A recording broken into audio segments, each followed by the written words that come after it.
Hi, I'm Helen Besant and welcome to the webinar, which is the first of the specialist units for the HR pathway for the Advanced Diploma in Strategic People Management.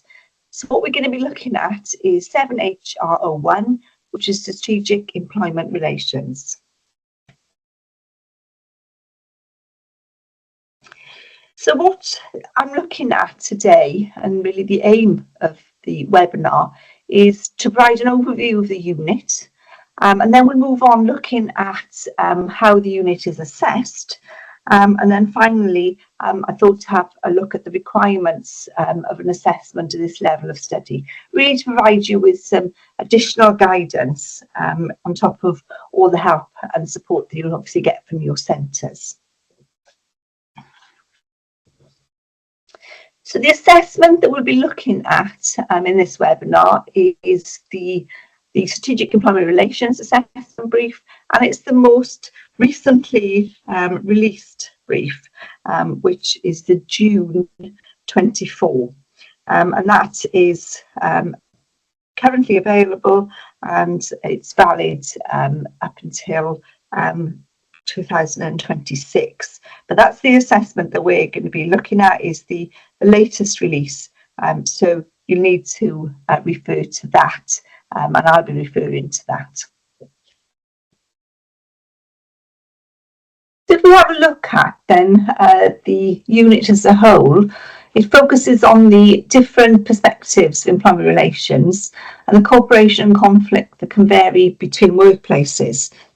If you look at the unit specification, that will give you more detail and information about the unit itself, and obviously you'll be supported by your centres, and the input that will and content will be provided by your tutors. So the unit then, it consists of 4 learning outcomes, and it has 16 assessment criteria. So each of the learning outcomes have 4 assessment criteria. So when we look at the assessment then, you're required to provide answers to 4 questions of approximately 1,000 words each, so that your assignment will be a total word count of 4,000 words plus or minus 10%. Each question will assess your knowledge and your understanding across all 4 learning outcomes of the assessment. And you must, when you're answering the questions, you must demonstrate for each answer which learning outcome and assessment criteria have been cited. So if you're doing, say, question 1, show that it's question 1, what the learning outcome is, and the assessment criteria, using a heading and some subheadings. So clearly demonstrate for each answer which question you're addressing, which learning outcome and which assessment criteria. It's important also that you consider and put your responses to the questions in the context of the actual brief itself, and also consider the audience. So when you get to look at this particular assessment, you'll find that you're addressing your answers to colleagues within the people teams. They're more junior colleagues, but there's still a professional audience within the people team. The other thing to remember is that it's essential when asked to relate your responses to your own organisation or one which you are familiar. Now that's really very important. So we're not looking for abstract answers. If you're asked to relate it to your own organisation, it's really very important that you do that, because what that's doing is demonstrating your understanding of the subject area, and the fact that you can apply that within a people context and the context of an organisation. So it doesn't remain theoretical, you're able to apply that knowledge and that understanding within a certain context. So as I've said, either do it related to your own organisation or one with which you're familiar. So that might be somewhere that you may have worked, for example, and you could relate it to that. But it's important that you do that when a particular question asks you to do it.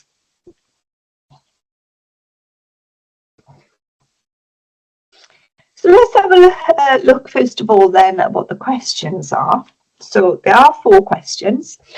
So the first one is assessing assessment criteria 1.1, and you were asked to provide an overview of the 3 main perspectives on employment relations: unitarist, pluralist and radical, explaining which approach is adopted at your organisation, critically evaluating how this influences the work of its people or professionals. So it almost got like 3 parts, this question. It's fairly straightforward, the first part, because what you're looking at doing is explaining each perspective of employment relations. And then you're looking at explaining which of those approaches is adopted at your organisation. Clearly, in that explanation, you need to relate that to the organisation, to a particular organisation. And then finally, you need to critically evaluate how that particular approach influences the work of its people professionals. So, for example, if you say, well, in our organisation, we use a radical approach, and explaining why you use a radical approach or how you might use a radical approach, you would then critically evaluate how that is influencing the work of the people team within the organisation. Now, when you're looking at informing your answer to this question, please remember to use the published literature to inform all parts of it. So it's important that you remember that as well. And I'll be picking up on that a bit later, but do please remember that. So moving on to the next question. Question 2 is assessing AC 2.2. And this is employment relations strategies are shaped by competitive pressures. That's the statement. Review how the current labour market and organisational strategy impacts the management of employment relations within the organisation. So it's saying about HR strategies or ER strategies, and you need to review how both the current labour market and your organisational strategy impacts the management employment relations. So it's looking at 2 influences on the relations strategy within your organisation. So that is the labour market and the current organisational strategy. So that's fairly strategic in its nature, and also fairly analytical in terms of looking at how those factors are actually impacting the management of employee relations. And clearly you will need to relate that to your organisation, or again, one with which you're familiar. And then moving on to question 3. This is assessing AC 3.4, and it focuses on that particular assessment criteria. It's asking you to propose 2 distinct strategies to improve levels of engagement within the organisation and evaluate how the impact on organisational performance can be measured. So it's a 2-part question, this. It's requiring you first to recommend 2 different strategies to improve levels of engagement. Again, you need to inform that with your wider reading. And then evaluate how their impact on organisational performance can be measured.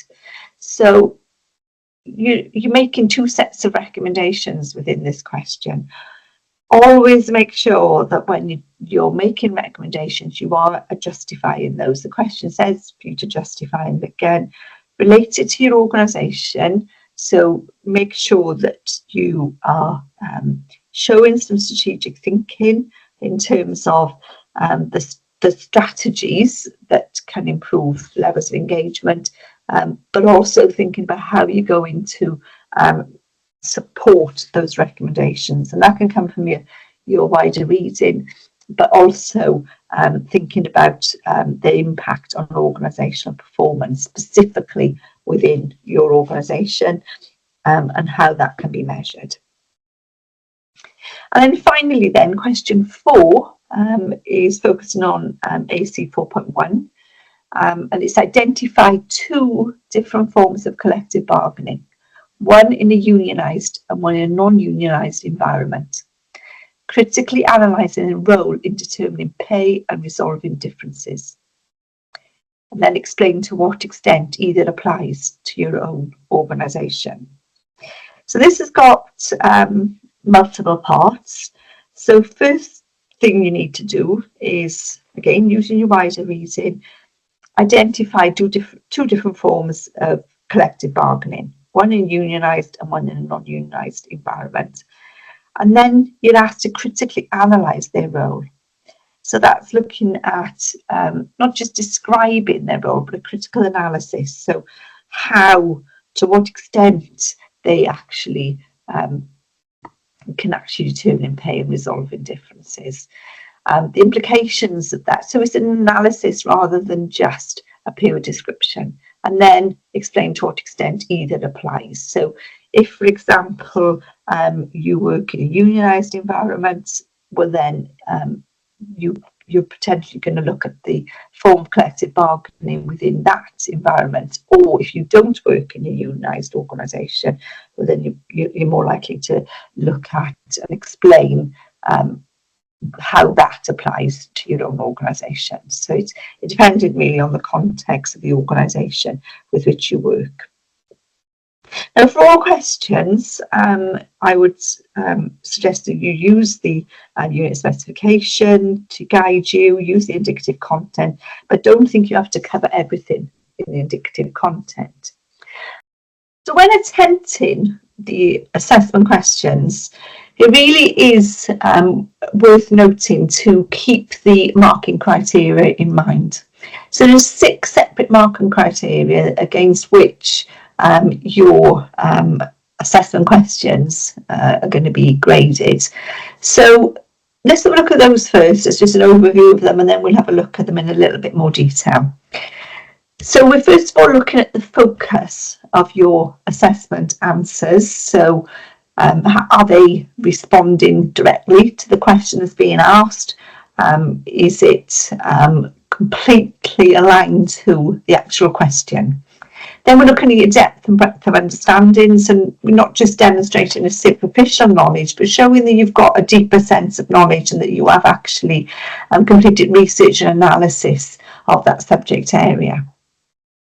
And then that understanding is further shown by your strategic application, so you're not being overly operational, but you're applying some strategic thinking, and then you can offer recommendations that are of a professional and business focused level. You must also demonstrate that you've conducted research and wider reading, because at this level of study, all of your assessment answers must be evidence-based, and then you're using that wider literature to actually create persuasive and original answers to the questions. And then finally, looking at the presentation of your answers, thinking about how you can professionally present them, and also the language that's used to align to a business and professional focused qualification.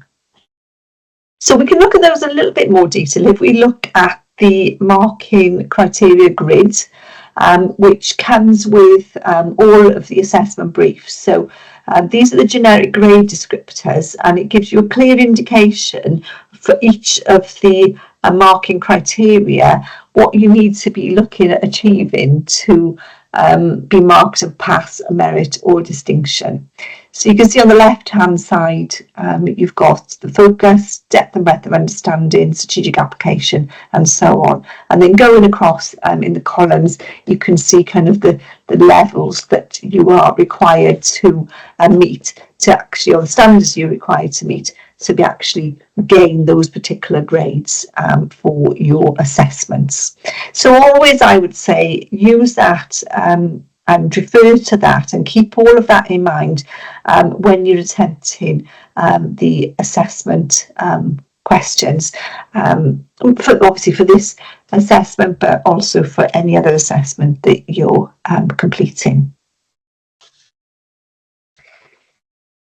So I know that's an awful lot to take in, but I just wanted to give you and expand on some of those points, just to give you some additional guidance and to help you get those higher grades if possible within when you do your assessments.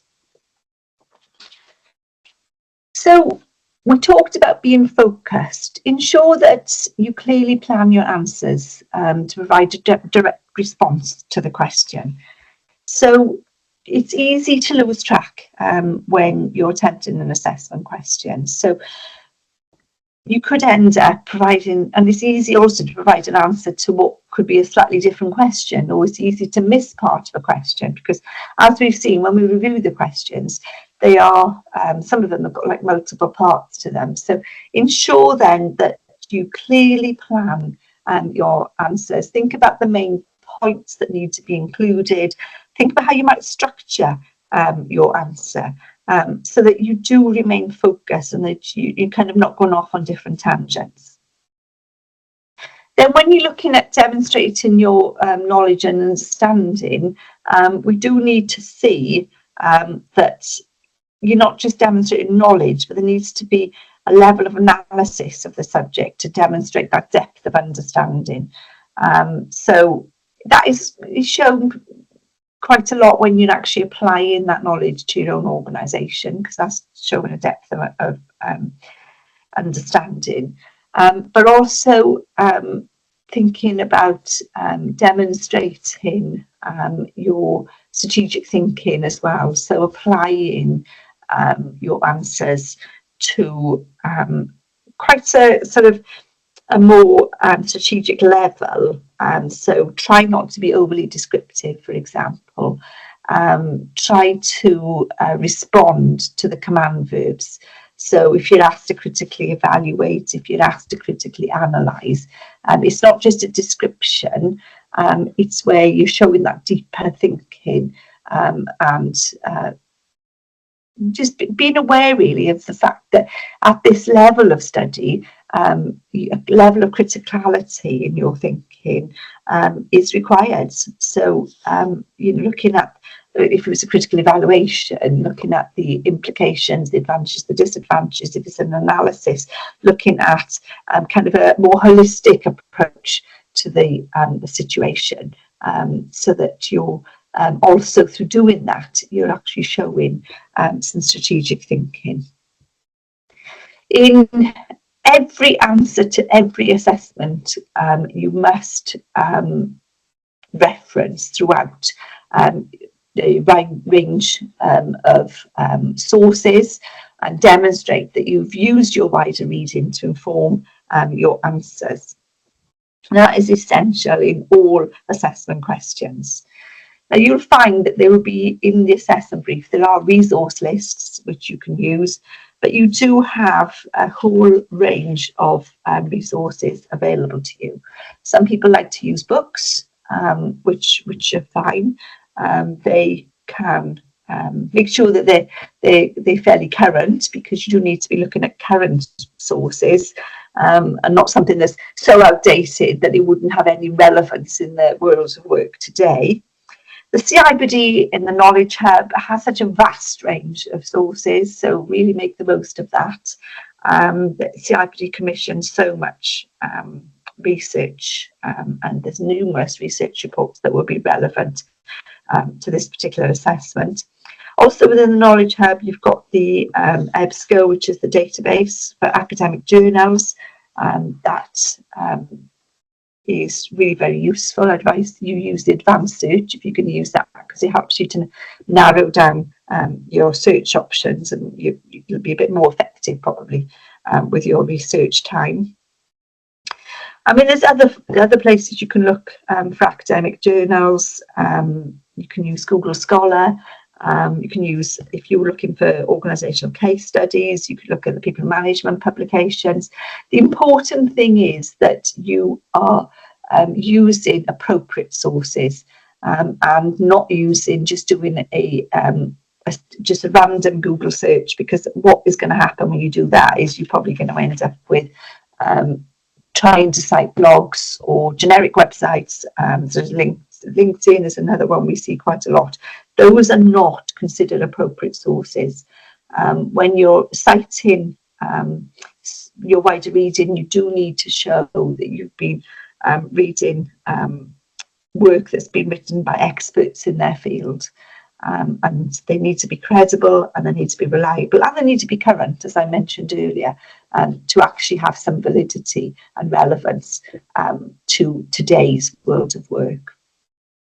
So it'll take some time, but it is an essential requirement at this level of study to ensure that you are using that wider literature to actually inform your answers. And from that, then you'll be able to develop original arguments. So those original arguments are not just your own opinions, they need to be supported by what you've read from the literature. So you will form your own viewpoints and your own opinions, but they must be referenced back to the sources that you use to form that viewpoint in the first place. And that's what makes your writing persuasive, if you're able to support with that wider reason, so that you're gathering different authors' viewpoints, you're synthesizing and analyzing those, and then paraphrasing back in your answers a response to the question that's been asked, making sure that you're referencing the sources that you used in the first place to actually form those arguments. I mentioned earlier as well about the presentation of your work. Think about how you're writing your answers.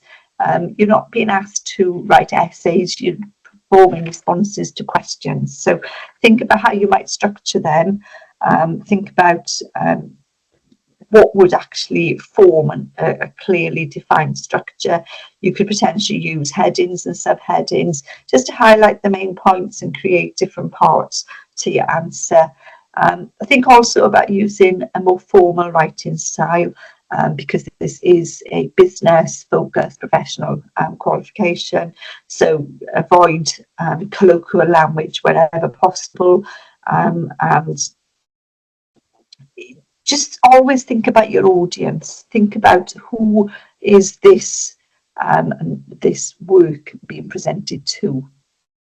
And finally, when as if that wasn't enough for you to think of, can you always keep in mind the CIPD word count policy? It's important then that your answers are within the word limits for each individual assessment, and that you don't go over or under what the minimum or maximum word limit is, because if you do, well, then your work won't be able to be marked. It's important then you do keep within the word limits, but also that you're familiar with what the CIPD word count policy is. So double check that, check what's included and what's not included when you're looking at the word count of any assignment, any assessment.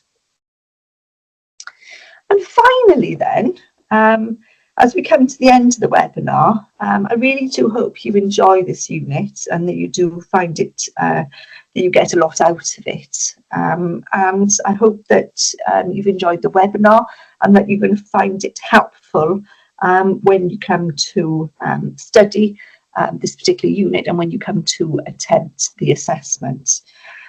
I hope also that as you progress through your studies that you'll want to listen to the other webinars. So we do have webinars for the core units and the other specialist units of this particular qualification. So they are available for you. So I hope you actually find that you'll have time to listen to those as well. So thank you all, and I wish you the very best.